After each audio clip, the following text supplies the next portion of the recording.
Chapter 11. Another 2 weeks went by in this way. During that fortnight, the event occurred that Ilych and his wife had desired. Patricichev formally proposed. It happened in the evening. The next day, Praskovina Fedorovna came in to her husband's room, considering how best to inform him of it.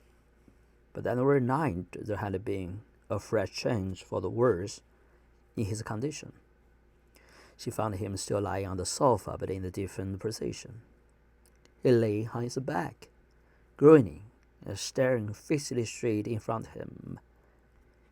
She began to remind him of his medicines, but he turned his eye towards her with such a look that she did not finish whatever she was saying. So great an animosity to her in particular did that look express. "For Christ's sake, let me die in peace," he said. She had gone away, but just then their daughter came in and went out to say good morning. He looked at her as he had done at his wife, and in reply to her inquiry about his health, said dryly that would soon free them all of himself. They were both silent, and after sitting with him for a while, went away. "Is it our fault?" Lisa said to her mother. "As if we were to blame. I'm sorry for Papa, but why should we be tortured?" The doctor came at his usual time. Ilych answered yes and no, never taking his angry eyes from him. The last said, "You know you can do nothing for me, so leave me alone." "We can ease your sufferings." "You can't even do that. Let me be." The doctor went into the drawing room that told the Praskovina Fedorovna that the case was very serious and that the only source left was opium to allay her husband's sufferings, which must be terrible. It was true, as the doctor said, that Ilich's physical suffering was terrible, but worse than the physical suffering was his mental suffering, which were his chief torture. His mental suffering was due to the fact that at the night, as he looked at Teresa's sleepy, good-natured face with its prominent cheekbones, the question suddenly occurred to him: "What if my whole life has been wrong?" It occurred to him that what had appeared perfectly impossible before, namely that he did not spend his life as he should have done, might after all be true. It occurred to him that his scarcely perceptible attempt to struggle against what was considered good by the most highly placed people, those scarcely noticeable impulses it had immediately suppressed, might have been the real thing, and all the rest false. In his professional duties, the whole arrangement of his life, his family, and all his social and official interests might all have been false. He tried to defend all those things to himself, and suddenly felt the weakness of what he was defending. There was nothing to defend. "But if that is so," he said to himself, "that I am living this life with the consciousness that I have lost all that was given me, it is impossible to rectify it. What then?"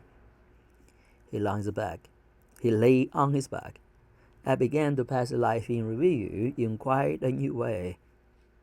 In the morning, when he saw first his footman, then his wife, then his daughter, and then the doctor, their every word and movement confirmed to him the awful truth that has been revealed to him during the night. In them he saw himself, all that for which he had laid, and saw clearly that it was not real at all, but a terrible and huge deception, which had hidden both life and death. This consciousness intensified his physical suffering tenfold. He groaned to toss about, and pulled at the clothing which choked and stifled him, and hated them on that account. He was given a large dose of opium and became unconscious by the noon. His suffering began again. He drove everyone away and tossed from side to side. His wife came to him and said, "Jim, my dear, do this for me. It can't do any harm and often helps. Healthy people often do it." He opened his eyes wide. "What? Take communion? Why? It's unnecessary." However, she began to cry. "Yes, do, my dear. I'll send for our priest. She's such a nice man." "All right, very well," he muttered. When the priest came and heard his confession, Ilych was softened and seemed to feel relief from his doubts and consequently from his sufferings. And for a moment there came a ray of hope. He again began to think of the ramiform appendix and the possibility of correcting it. He received the sacrament with tears in his eyes. When they laid him down again afterwards, he felt a moment's ease, and the hope that he might lay awoke in him again. He began to think of the operation that's being suggested to him to lay. "I want to lay," he said to himself.